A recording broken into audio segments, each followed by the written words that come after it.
We are rolling. All right, so, where to start? All right, so this is your boy, Stevan Williams, aka Von Mel King T. I come forth here on the Twitch streaming platform to get started in the world of gaming that is unlike anybody's seen. And I also just want to welcome anybody who I make friends with on this journey here. And I want to take you on a full ride. It's going to be a journey. This channel is not only going to be military roleplay shooter games and all types of games. I'm not afraid to play any games that I think are good, like good games, genuinely good games. You know, games that you can really use your imagination.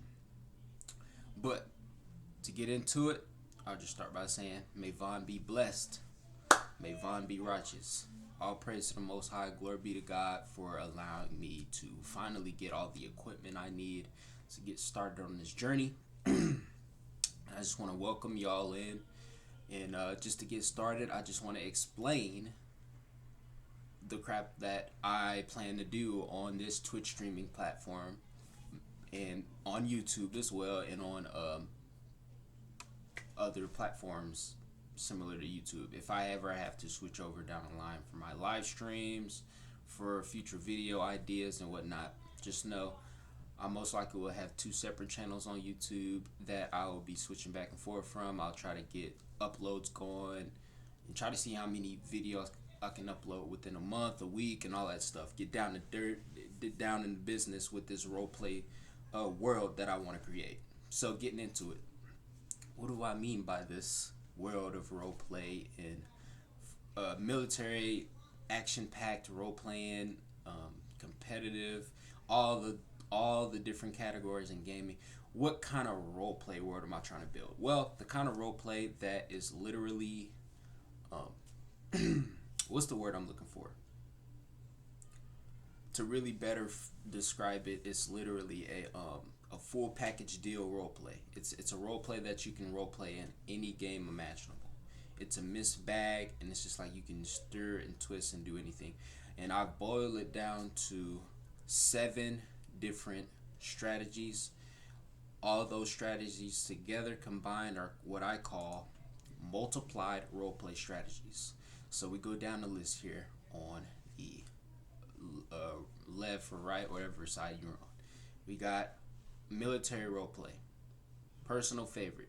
We have a lot of fun on Ghost Recon Breakpoint. We have a lot of fun on military shooter type games, and we can use a lot of the same roleplay mechanics of like call signs and stuff like that, and taking notes from real militarized, inspired situations in war times. You know what I'm saying? Just using strategies that are actually used in war, and actually communicating through, you know, mission briefings and debriefs of every single mission operation, ensuring that no man is left behind, and it's a really cool brotherhood experience. Then we go down to Walking Dead roleplay.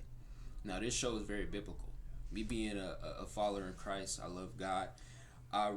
It was inspired by that show because that show was very biblical. It is apocalyptic, and it was recalling areas of the Bible, and I'm sure I haven't gotten too deep into the Bible to know where they're pulling from. But Walking Dead is a really good zombie show, and it's very biblical. It really is a humbling show to watch. Therefore, with that experience in that show, there's some fun moments to be had in zombie apocalypse games, so like State of Decay 2, you name it, anything zombies, anything that revolves around like infestation of non-human beings, or like alien type games, you know, stuff that are non-human that are attacking your base or attacking you. If you have any kind of like free range of deciding, like any kind of like free roam aspect of zombie games, the Walking Dead roleplay is perfect. Then you get into the immersive survival roleplay, and this experience has been very, very, very time consuming to be for me to really iron out. But I've come up with a strategy in games like Minecraft, Grounded, games that revolve around just the survival aspect, really and common aspects of survival games. And those strategies in the immersive survival is just basically making sure everything is ultra realistic in sense of a set schedule of how to do things, and putting yourself in that survival situation. Like on Grounded, you probably got a hierarchy of people in the camp of your base, and like just you work together, and you have a itinerary, and you go by that itinerary. On certain days you would do one thing, and on another days you would do another thing, and all could be obviously this immersive survival role play is in combination. Consider it's a multiply role play strategies that I'm getting at, and it's best in combination with either of these 7 different role plays. But immersive survival role play is that one that is very, very fun to experiment on, because on Grounded, I'll give you an example. So on Grounded, because yeah, it gets a little vast. On Grounded, I had really good fun on the immersive survival role play strategy of, just having a ranger camp. So it's just like a camp in which we have an itinerary, we have deadlines, we got days in which we go on hunting quests, we got days in which we go on scavenging runs, we have a day where we go on farming, and that's just like a 7-day a week type thing. So 7 days, 24/7, so 24 hours, 7 days a week type deal. So any survival game that has like a full like a day night cycle types deal, and you have to worry about making sure you're fed or your hunger meter doesn't run out, stuff like that, and thirst meter and whatnot. And at the same time, playing the game to play the game, and also playing the game to have fun with friends, and just being creative in the game, as games like immersive survival allow you to do. All types of them allow you to do very creative things. And there's a time for like day to build, a day to plan, a day to patrol, just a day that is very high in itinerary. And my favorite thing to do in Grounded, the survival game, is I like to train or whatever, like pretend I'm like training my character. So that's a mix in the Enter the Matrix roleplay strategy. So basically, immersive and Into the Matrix is combining efforts to just sideline the mechanics of the game, not trying to extract anything. Perhaps they add cool stuff in the future. Then we go on to communications role play, and that's with any competitive shooter games. So like I'll play insurgency, military, tactical game, and we'll basically mix that in coordination with the military role play using some jargon from the military, or we would have a communication role play that is like like a scavenging game, or a clue solving game or something like that. You would focus on ways to communicate to allow times to be made, like deadlines to be met, in regards to the type of game and the challenge of the game. So the communication role play is in regards to the challenge of against opposing teams. So this is competitive roles. You know what I'm saying? So it's just like this is more of a realistic type of deal when you're talking about military shooters. But if you're talking about something like Battlefield or Call of Duty, that's probably a different roleplay strategy. That's probably more of like restrictions or something, which we get into, I guess, right now. So with the restrictions roleplay strategy, this one is pretty fun too, because you're basically challenging yourself not only in the world of multiplayer online, like competitiveness, because I'm not going to play like, my main purpose is to really serve God, and consider just really just focusing time on things outside of just trying to be a perfect like pro gamer. So I'm not going to be skilled at a lot of these games. It's going to be a fun time, and it's going to be hilarious. The goal is to remember to have fun, and we're going to have laughs from time to time of how trash I am at competitive games, and just anything of that matter. But that's the whole point. The whole point is to make me better in I want to say, I guess the word I'm looking for is just to make me better in very odd aspects of skill, I guess. This is for lack of better word or terms. And it's just that's the power in that restrictions role play. It's to really challenge myself compared to everybody who just hops on and they go in like guns guns bladed committed to win the game. I'm different. Like I'm gonna have restrictions, and I may not even let my team know that I'm restricting myself from certain aspects.